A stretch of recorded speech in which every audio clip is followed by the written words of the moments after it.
do this? You can do it. Take this about Wilbur Ross this morning. Wilbur Ross suggested on CNBC that federal workers should just take out a loan in order to get by. Do you agree with that? Look, nobody, including myself, likes the hardship caused, the temporary hardship caused by the government shutdown. Nobody. I have said this. I have young people on my staff, devoted young people. You know, when you're 28 years old, you don't save a lot. I get that. And I think a lot of people have to get through this. So my thought is this. The president gave a very good speech on Saturday. He laid out a common sense, bipartisan framework to extend the negotiations. He included in there things that are of great interest to our Democratic friends, you know, for DACA, for example, and people that have been here a while. He reiterated his belief that we have to have stronger border security, including a wall.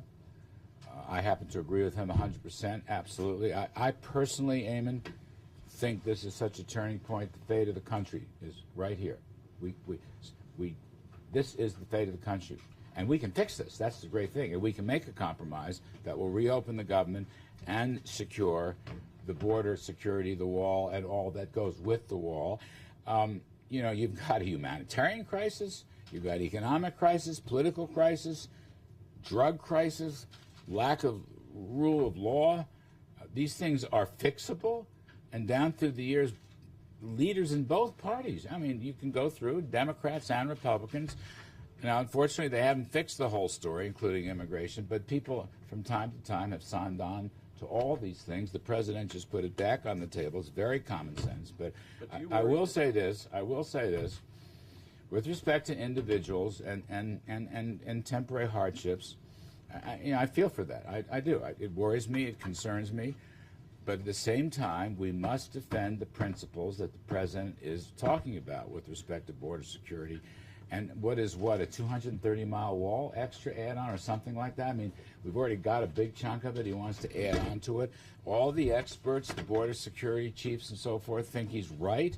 As I said, leading Democrats, whom I respect as a former Democrat once upon a time, have supported these things. So the trick here is to get moving and get this common sense bipartisan negotiation completed. I mean, that's the trick. Yes, sir. What's your reaction to the delayed State of the Union? It is what it is. I'd like to get a State of the Union now. We have a lot to say. The president has a lot to say. You know, it's funny. We didn't have quite time to finish everything in the interview, but as somebody who's been involved one way or the other for the last almost 3 years in Trump economic policy, I am very proud of the fact that we are growing at 3% at an annual rate for the 2-year period Mr. Trump's been in office. People said we couldn't do that, right? My friends on the Democratic side, and they're great pals of mine, they said, no, you can't do that. We're doing it. And as I said, even now, through this shutdown glitch, you know, numbers like the unemployment claims are showing you we're still doing it. So I would love a State of the Union message. I would love to talk about our regulatory reforms and our energy reforms and our immigration border security reforms and lots of other things that will go. We've made great strides in health care, for example.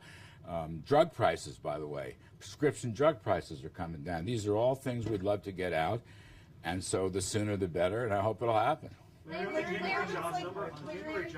Yes, please. Yes, please.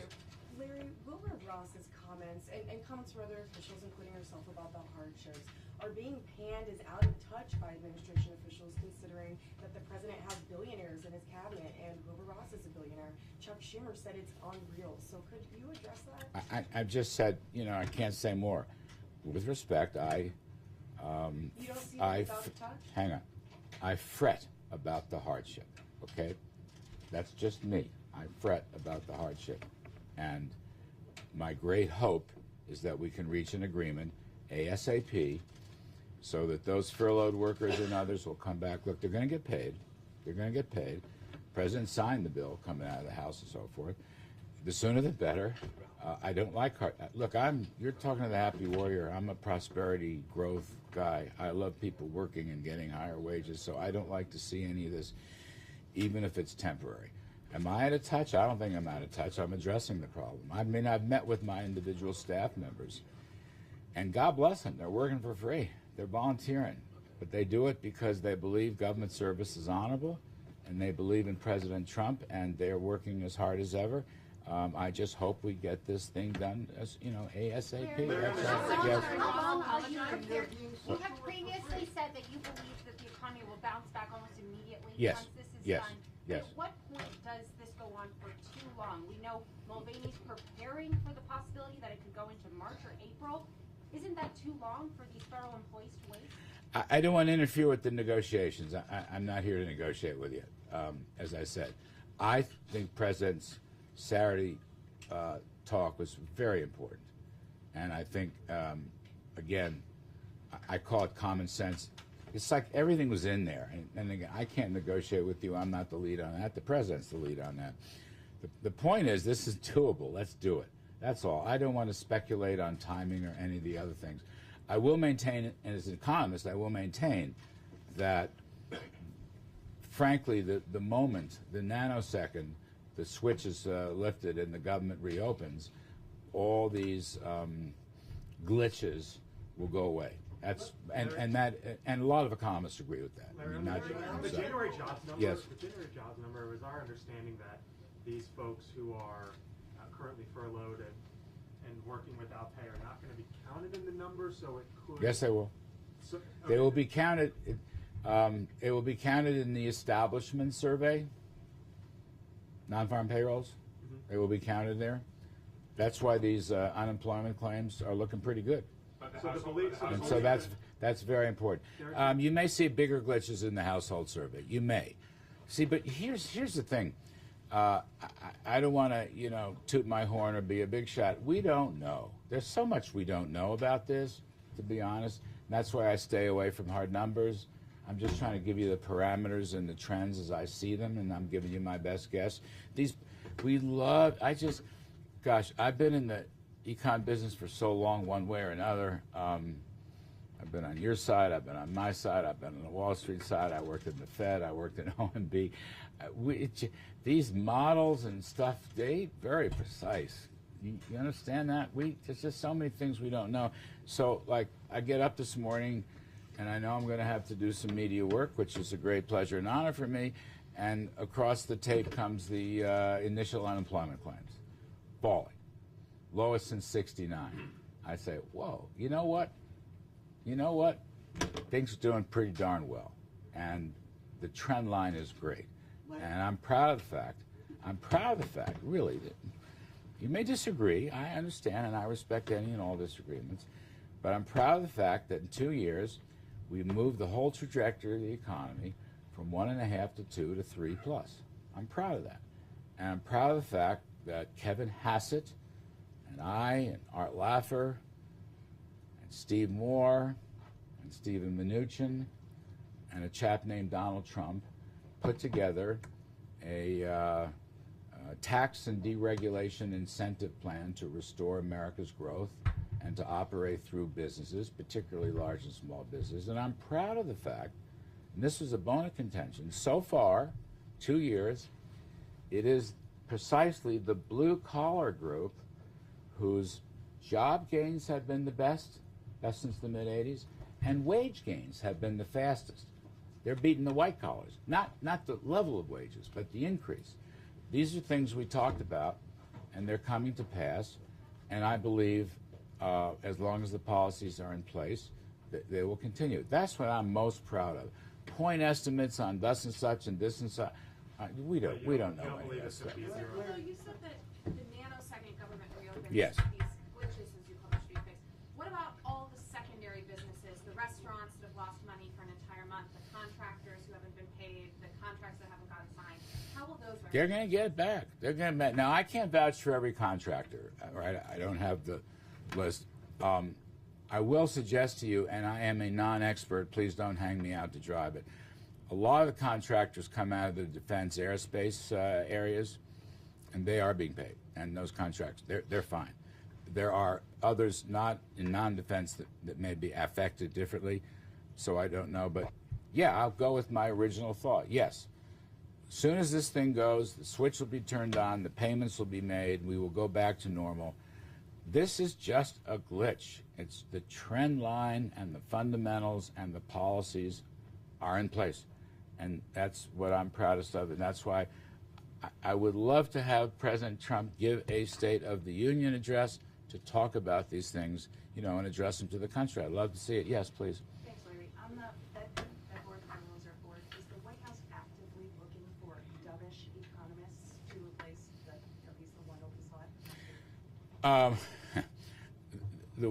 The White House, there's a couple open seats, I guess, now. The White House wants highly capable, competent people who understand that you can have strong economic growth without higher inflation. It's just that basic. It's just that basic. And these are presidential appointees. The Fed is an independent agency, as you know, and we are not compromising their independence. We are not. That's our biggest criteria. People who understand that when the business side of the economy, when the supply side of the economy surges, we can do so with more people working, frankly, at higher wages and higher productivity, and that's what the data are showing, without causing higher inflation. And this has been a particular interest of mine for the last 4 decades. And those are and obviously competent people who have had experience in various areas of business. I try to make it as simple as possible. That's kind of you know, Kudlow, who are you looking for? I don't know the right persons yet. I'm not here to make any announcements. Lord knows the president will interview people, et cetera, et cetera. As you know, he takes a healthy interest in these matters, but that's what I want.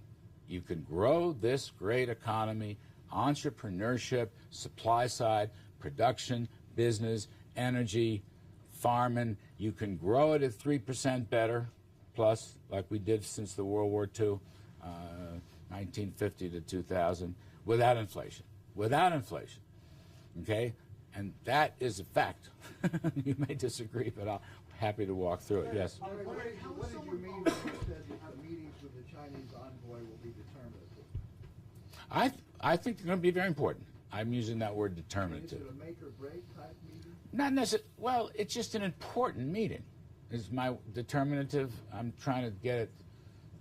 Does it mean important? Who can go online? Google up determinative for me. Huh? It's got. I hope it's something. One of the Senate. It's got to be important. Eamon, you're the smartest guy. Is it right? Determinative, important. Determinative means it determines the difference, right? Okay, there you go. Now, that's at the end of the game. Look, you know that. The deadlines are later. I'm just saying, look, I know the Vice Premier quite well. I know his top deputies quite well. They're real smart people. They are bringing the authority of President Xi following the talks in Beijing, and we're all looking forward to it. My only point on the other matter was you can't cancel a meeting that was never scheduled, and I don't know how that got out. I said, Cancel the State of the Union that's never been scheduled. can you cancel this? Cancel the State of the Union that wasn't scheduled. Got to think about that. Can you cancel the State of the Union that's never been scheduled? I'm not sure where you're going with that. Trying to establish a predicate. Oh, God. Do Ooh. you know any more about We'll what talk. led to the We'll decision? go on. We'll go offline on that. Look, President Trump would love to give a State of the Union address. That's what he said. Others, I'm sorry, I want to get everybody in. Then I got to run and do other things. Yes, sir. Larry, yeah, thank you. My pleasure. Yeah, you mentioned the inflation. This week, was a letter to the president from Grover Norquist, other free market people, asking him to use executive action to index the capital gains tax with inflation. In other words, not to punish people with inflation, with higher taxes. Is that something you think the president could do, and is that something he's considering? I personally have campaigned for inflation indexing of capital gains for at least 3 decades, and I still strongly support it. And I know the president has a very positive view about it. We've talked about it internally. We're still talking about it internally. Can he do that with executive action? Many lawyers believe he can. Okay, not all lawyers believe he can.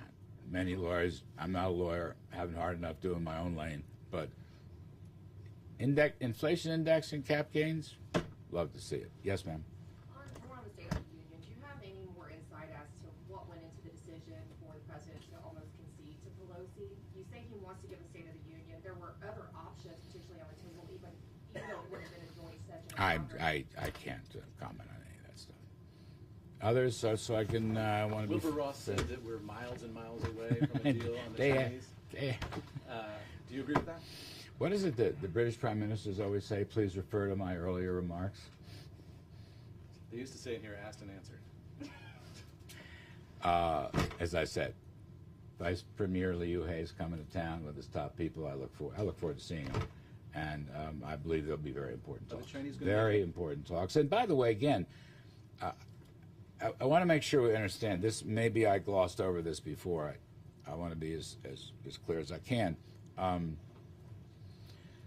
The president has expressed a certain amount of optimism. Okay, no deals have been done. Nothing is on paper. The issues, the scope of this thing's so grand. Now that's a good thing because we've never been so comprehensive. On the other hand, we have miles to go before we sleep on this. Is that Robert Frost? Yeah. Okay. And we have to do the barriers, the tariffs, the non-tariff barriers, very important. Open up your economy, and we will export like crazy. Okay. Have they signaled they're willing to make any Second concessions point. beyond just buying more stuff? Well, we have no concession. Nothing's on paper yet. Nothing's definitive. The big issues for the future of the United States economy, and I suppose our relationship with China, are the IP theft. I mean, you've heard me before. The forced transfer of technology. The ownership of American companies in China. The cyber interference with American companies and the U.S. government, for that matter. And enforcement. I mean, Ambassador Lighthizer is absolutely right. In all of our principals meetings, we talk about enforcement. So these things have to be dealt with. They're on the table. And that's the key point. And I don't want to go too far. I mean, it's not settled. It's just not settled yet. We have lots of work to do.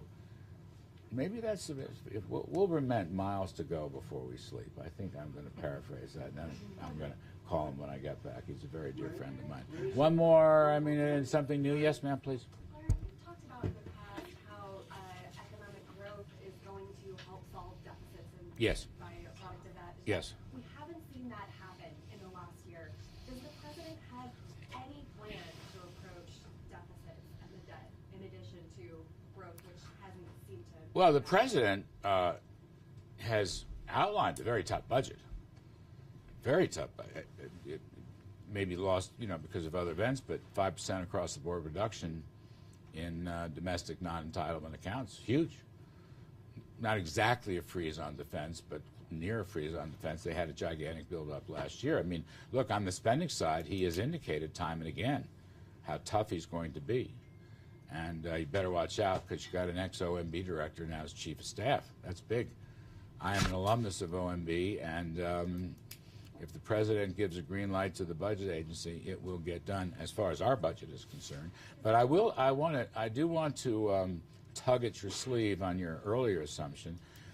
The growth in the economy has already generated, now stay with me, higher real GDP, 3%, not 2 or 1.5, but higher nominal GDP, right? Inflation plus, there is no inflation, it's all real. Higher nominal GDP is your income base. You follow? Loosely defined, it's national income. So if that goes up, your revenue yield is going to be much greater. Suppose you apply, just for argument's sake, about a 17.5% average tax rate, not marginal, but average. So off of a higher nominal GDP, I mean, nominal GDP is coming in above 5%. The estimates from the CBO and others was, be down around 3 or 4. That percentage point increase is huge, And the old rule of thumb from CBO was a 1% increase of the actual over the original baseline estimate. I believe it was $3.5 trillion in lower deficits over 10 years. So that's happening. Actually, CBO's revisions, I don't know that I'm CBO's biggest cheerleader, but their revisions from pre-tax cut to post-tax cut raised the level of nominal GDP, if I'm not mistaken, by $6-something trillion. So believe it or not, I know the level of the deficit is still high, but as a share of the economy, it's starting to come down. And I guess I'll, at the risk of, perhaps being wrong, happens every now and then, it's going to continue. As a share of GDP, the budget deficit will come down as long as we grow the economy at 3% or better, and we are tight-fisted on spending, and those are our policies. And does the president still intend to eliminate the national debt over a period of 8 years, like he said at the beginning of 2017? Is that still a pledge? I don't know. I wasn't there when I read about some of this.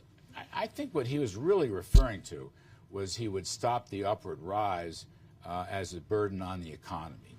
In other words, to me, the measure is not what is the deficit or this or that. It's as a share of GDP. That's your burden on the economy. And I would argue that it is and will continue to come down as a burden on the economy. And growth is very important. I don't know who said this, but once upon a time, if you tax something less, you get more of it. Supply-side tax cuts generate a lot of growth, which heals a lot of problems. Thank you very much. Don't walk, you have a mic on. Sorry? How are they volunteering? How are workers who've been recalled without pay volunteering? They're coming to workers, they're showing up. That's not volunteering if you're forced to work without pay and you don't show up, you lose your job. So that's not volunteering. That's not what volunteering means.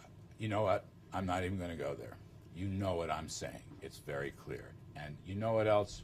With respect to people who do have financial hardships, as someone was asking, they are coming to work and giving them the same 24/7 work they always did. And I will say to you, whatever semantic game you think you're going to play with me, and I'm usually an easygoing guy, give them credit. Okay? They honor us. They honor us by their service. I don't care whether you're Republican or Democrat. I mean that sincerely. They honor us. Democrats have shut government down, all right? But you know what I'm saying. They honor us. And they do it because of their love for the country and the office of the presidency and presumably their allegiance to President Trump, but whatever, they're doing it. Give them some credit. There's a lot of wonderful people in this country. There are a lot of wonderful people in this country, especially some of these young. I've become a great fan of the millennials. Thank you. Thanks, Larry. Thank you, Larry.